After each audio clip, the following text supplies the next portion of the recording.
Hi, and welcome to Ivy English. I'm Karen. And I'm Chris Gorski. Today is June 16th, and today we're going to talk about a really interesting kind of bird. Now, I personally love birds. I'm not a birder. I'm not a bird watcher, but I really love a lot of bird pictures and stories about birds online. So anything about birds, and you've got my interest. Boy, I cannot say anything more than that because I completely agree. Really? Yes, Really? I 100% agree. I'm not a bird watcher, but there's not a moment where if I have a few minutes of free time and I hear a bird, I'll just stop and listen. I'll try to see him. But if the bird notices me and feels nervous, I will look away and just kind of casually pretend I'm doing nothing. But really, I'm just listening and enjoying whatever song it may be. It may be a very pretty song. It may be some dissonant sound. Mm-hmm. But I will just enjoy a bird for what it is.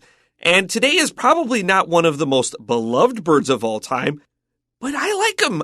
Listen, we're talking about seagulls, the coastal birds full of surprises, and I'm here to defend them today. And those are the birds that really make you feel you're by water. Yeah, they really do. In fact, while I was preparing for this article, I was just thinking about the mental imagery that certain words evoke. What do I imagine when I hear certain words? And when I think about seagulls, I imagine a colony or a large group of seagulls together on a beach with the roar of the ocean. It is the definition of summer to me. Yeah, and I have an image in my head of this angle of their wings when they are floating, when they are soaring. Their eyes are always very striking to me, too. Like they have I'm a fan of birds, but man, do they have some mean eyes. These birds are out to get you. Well, they're predators. They have to find their food. They really do have predator eyes. I agree with that. Okay, our title is Seagulls, Coastal Birds Full of Surprises. Okay, let's jump right into our article. Seagulls are one of the most widely dispersed types of birds on the planet. They can be found along the shores of every continent, even some places in Antarctica. Seagulls can drink seawater and fresh water, which means they have a lot of options for suitable habitats. Most seagulls are white or gray with black markings on their wings, but there is a lot of variation among the more than 50 species worldwide. In many places, seagulls are considered a nuisance. That's because they live in large, noisy groups called colonies that can easily ruin a peaceful day at the beach. Seagulls are very adaptable when it comes to their diet, meaning they will eat almost anything. Tourists in coastal areas that don't keep an eye on their food may lose their meals to hungry seagulls. Seagulls have extraordinary senses of smell and sight, which help them detect food from miles away. In addition to snatching up small sea creatures or digging through trash left by people, seagulls have a few clever tricks to find food. They will sometimes hop around on wet ground to trick worms into thinking that it is raining. Seagulls even know how to enjoy shellfish. They will drop clams and oysters from tall heights to crack open the shells. An interesting fact about these behaviors is the way they are learned. Scientists believe that older seagulls actually teach the younger ones these tricks and pass on the knowledge from generation to generation. In seagull colonies, adults also share responsibility for taking care of the young. Young seagulls form nursery flocks where they learn essential skills before becoming adults with a few adult males watching over them. Seagulls are also known to mate for life. A pair will return to the same site each year where the female will lay her clutch of usually 3 eggs. Seagulls are truly fascinating creatures that are worth learning about. Okay, this makes me think of bears. Why? Because when I went to Yosemite National Park, the bears often, they will smell like a candy bar wrapper in a car and pry open the door going along the rubber edge. And the mothers teach that to their children. So if you go to Yosemite, make sure there is no food or anything that smells like food in your car because the bears, they learn from a very young age how to get in. I have heard regarding bears that they're big fans of almost anything. They can smell through canned foods. They can smell into cans. Wow. One thing they're not interested in, though, is kimchi. They don't like kimchi. Which is weird because bears like fish, right? Yeah. I don't know if it's the fermented thing, but I've read stories about hunters, like in Alaska. They'll have kimchi because they know it's one of the few things that bears are not going to go for. I will keep that in mind if I go thing? to a national park again. That's so interesting. The reason I thought of it, though, was because of this remark about the parents teaching the young seagulls how to get food. Do you recall, as we were youths, of just the idea that animals didn't really think? They just felt like hunger, fear. I have been told that since I was a kid, and I always knew it was hogwash. Yeah, I suppose that there are maybe more basic creatures without maybe a wide range of emotions. Yeah. But I could see just through like the interactions of animals in my backyard and in my house that Yes. they definitely had more going on than I'm hungry or I'm afraid. Like Absolutely. I could just see it. Absolutely. I read a book called The Intelligence of Every Living Thing, and the theory in this book is that all living creatures have about the same level of intelligence. It's just that for some creatures, it is mostly built in as instinct, and for other creatures, they can use more conscious thought to think things out. But in the end, because all of these living things have all managed to survive, in some sense, they have an equal measure of intelligence. I wonder how young people view this. So we receive this as kind of given wisdom that animals don't have feelings, and we both rejected it. I wonder how young people view this. Like, think of like a middle schooler today or a high schooler today. Did they ever hear this growing up? I still read a lot of articles that reflect that idea. Well, we always thought that. I thought, no, speak for yourself. I never thought kidding. that. Yeah, no kidding. And I didn't have a lot of pets. I did have some pets, but anybody with their eyes open, you say, just look at your yard and you know better. Yeah. If you happen to be near YouTube when you are listening to this, tell us in the comments, what do you think about this? Hey, tell us from a Taiwanese perspective. Have you guys heard this as received wisdom, something your parents or grandparents told you that was always true, but maybe you didn't believe it? And actually, we belie it in the way we treat our pets because you say, oh, this dog is really stupid. That means we expect a dog to be really smart. That's true. That's true, right? Let's go back to the beginning. So our title again is Seagulls, and there's a colon there. Coastal birds, that means birds that live and congregate close to coasts of a sea, of an ocean. Birds that are full of surprises. Now, when we see full of surprises, you're getting the reader's expectations up. So you better come through and tell us some interesting stuff or they'll be disappointed. Yeah, it's a bird. It goes, and yeah, eats exactly. your food. Duh. Yeah. All right. First paragraph. Seagulls are one of the most widely dispersed types of birds on the planet. I found that first sentence really interesting and a great opening sentence because I have visited quite a few places, like there are places I haven't been, but I visited quite a few different places, like at least in North America, Asia, and Europe. And everywhere I went, I saw seagulls. And I thought, well, this is not exotic because we've got seagulls at home. And this kind of brought together my observations. I go, oh, you find seagulls everywhere. That accounts for it. That makes sense, too. And in fact, while there are different species of seagulls, they all basically look the same. But take a moment, look at the various species of seagulls. And like the biggest one is called, I think it's called like the big black-backed seagull.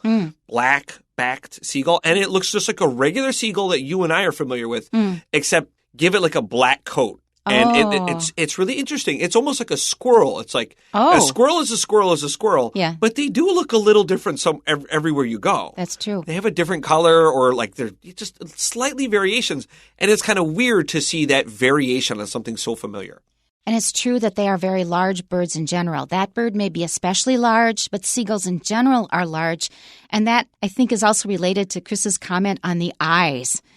They're just so large, it's like they're kind of in your face. They really are, yeah. They're looking at you. Okay, next sentence. They can be found along the shores of every continent, even some places in Antarctica. And that part of the sentence is really important at the end because very often when people say, oh, they're found in all of the continents, what you usually find after that is except Antarctica. But here, they are found even in Antarctica. So that's an important bit of information. And that means they are very adaptable because it gets awfully cold there. Seagulls can drink seawater and fresh water, which means they have a lot of options for suitable habitats. I find this sentence also very informative because a lot of sea creatures, they can only survive in seawater or only survive in fresh water. But if you've got some animal that lives by the sea and does fine on both, that is really worth noting. Now, seagulls are also interesting in the fact that they can drink seawater and freshwater. Most seabirds can't drink seawater. They still need to find sources of fresh water. But seagulls can do both. They can secrete. That means kind of to lose it out of their eye drop. So we know that's how they do it. That's right. I didn't know that. We have salty tears just like they do, but they're really good at processing it. And so seagulls actually use this to their advantage and find birds that need to find fresh water. And when, like, for example, pelicans, a pelican needs to drain its big mouth pouch before it can swallow the fish because it can't process the seawater. That's so interesting. So a seagull will pay attention. The pelican opens its mouth. The seagull will fly into the pelican's mouth, steal the fish, and fly away. Because it's a time when it's vulnerable, it has to open its mouth wide. What ridiculous animals. Smart. Okay. Most seagulls are white or gray with black markings on their wings, but there is a lot of variation among the more than 50 species worldwide. And I did notice that, although they were clearly seagulls, no matter what country I was in, they did look a little different due to their markings. The smallest seagull in the world looks quite different than what we think of as a seagull. It's very adorable. I guarantee you, if you see what the smallest seagull looks like, you're going to let out a big awe. No, it's like, it melts the heart. Okay. All right, let's go to our second paragraph. In many places, seagulls are considered a nuisance. A nuisance is something that is always in your way. It bothers you. You wish that thing were not in your life. Cockroaches are nuisances. Oh, they're worse than that. But yes, that's one. So we might also call it a pest. I would say a nuisance is a little bit bigger of a problem than a pest. Yeah, they're both things you don't want to be bothered with. Let's continue. That's because they live in large, noisy groups called colonies that can easily ruin a peaceful day at the beach. And we really value our silence, and we don't want it broken by a bunch of creatures who are making a lot of trouble for us. So seagulls have a very nasty reputation. Part of it because of them stealing food, but really, doesn't that mean they're just really clever? Yeah. You need to be pretty good at what you're doing in order to steal. Like corvids, like crows and ravens, and the same kind of thing. Right. Now, when we talk about a colony, it reminds me generally of the word of flock, F-L-O-C-K, which is just a group of birds. And this brings me to the famous saying that birds of a feather flock together. When we have the same kinds of people, the same kinds of whatever, they're often going to be found in groups. This is a cliche statement, but it is one that is worth knowing. Birds of a feather flock together. However, because this is always the nature of English, we have an opposite and equally true saying, opposites attract. Opposites attract. That's true, too. And so people have written a lot of articles on, they're trying to resolve the contradiction in those two ideas.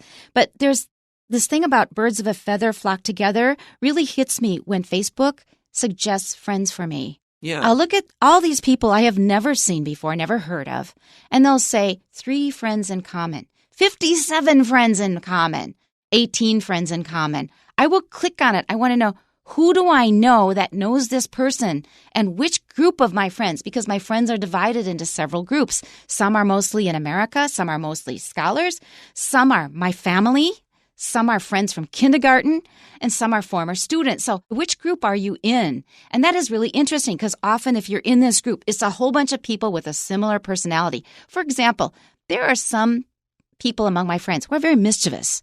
They're always kind of making goofy jokes and saying things to kind of... me? No. They're just going to say something to try and be provocative. And usually it's the same group of people that are their friends. So I can kind of guess what their personality is probably like. You know, it's odd that you bring this up because not 2 days ago, I was talking with someone on Facebook and I clicked onto their profile to send them a message and I saw that you were also their friend. And I was like, that's funny. How did we not know? I'm trying to think who it was. Oh, you'll have to remember and tell me later. I'm curious because it's fascinating because they really do divide These your social friends circles, right? Into groups of the mischievous ones, the really the studiers, the business people. You'll find these distinct groups and you think, that person is probably like this group of people. Okay, let's continue to our next sentence here. Seagulls are very adaptable when it comes to their diet, meaning they will eat almost anything. Now, that's another point on which they're like cockroaches. Yeah, I suppose so. That is really an advantage, I think, evolutionarily. So if you can eat anything, you can adapt to many places. Yeah, seagulls will eat living things. They'll eat dead things. They'll eat Yuck. birds. They'll Garbage. they'll eat literally garbage. They'll eat almost anything. Seagulls, this is quite the statement to say they will eat almost anything. Yeah, and I bet that really gives them a big advantage. Let's continue. Tourists in coastal areas that don't keep an eye on their food may lose their meals to hungry seagulls. Have you ever seen that happen? Yeah. I think it's really famous in New Jersey, like on the shore there near Atlantic City, where people will raise their food and the seagulls will come snatch it out of your hands. Yeah. And so we've inured these birds. We've encouraged this behavior. Because we think it's so cute. And then people get mad when it happens, when we're not actively trying to feed them and the birds will come steal your food. And they lost the whole hamburger. I think that's so unfair personally. I think that people have kind of trained seagulls that this is okay. And then when seagulls do it, they get mad. So personally, I get frustrated when I see people get mad if seagulls stealing food. I'm like, well, you shouldn't raise your hamburger in the sky. Like, what were you thinking? I'm thinking of an internet meme that I think was of people standing in line to order their food, and there was a seagull standing behind the people. There's one of my favorite all-time videos on the internet is a seagull running into like a 7-Eleven, grabbing a bag of like Doritos and trying to run out, but the doors have closed behind him, and the bird just starts butting up against the glass door trying to activate it. And so, like, this guy walks by. He sees this bird, like, freaking out. And so he activates the door. Yeah. And the bird runs out. And he okay, you got it, bird, go. And another woman tries to take the chips from the bird. Yeah. And the bird starts flying away. And the man starts yelling at the woman. It's just this bizarre confluence of like, events of, like, this bird learned to steal the Doritos, so the man helps him out. But the woman says you can't steal the chips. And so they start arguing. What a hilarious. Bizarre situation. Getting all worked up over a seagull's Over behavior. the seagull eating some Doritos. What a silly thing. Okay, on to the next paragraph. Seagulls have extraordinary senses of smell and sight, which help them detect food from miles away. Now, this sentence is a good sentence, except for, I don't know about you, but when I saw senses of, I was thrown off a little bit because I was expecting have an extraordinary sense of smell or something. Because it was two senses, they had to make it plural. But the phrase or the sentence still struck me as a little odd. It's perfectly correct, but usually we just talk about one sense at a time. So just keep that in mind. I would probably say seagulls have an extraordinary sense of smell and also of sight. I would solve it that way. I agree. I think that's a very nice way of turning the phrase, because we do like to say a sense of whatever, singular. One thing that caught me in this sentence was miles, because this is a metric country. I try to avoid that. Use kilometers. I have a lot of American friends that think I am ridiculous for using the metric system, but we're in a metric country. Like, of course you should learn Celsius. Of course you should try to use kilometers. It's harder for us because we're not used to them, but you know, when in Rome, do as the Romans do, I suppose. If you are in absolutely any country outside the U.S., you're using kilometers. It's the vast majority of the globe. I got some people real angry at me by saying that, although, like I said, I'm competent at the metric system, and I like Celsius, but I still mentally prefer Fahrenheit for my day-to-day, and boy, did that make some people angry. I wanted to ask the country, but maybe I shouldn't. Well, we'll just say it's close to the United States.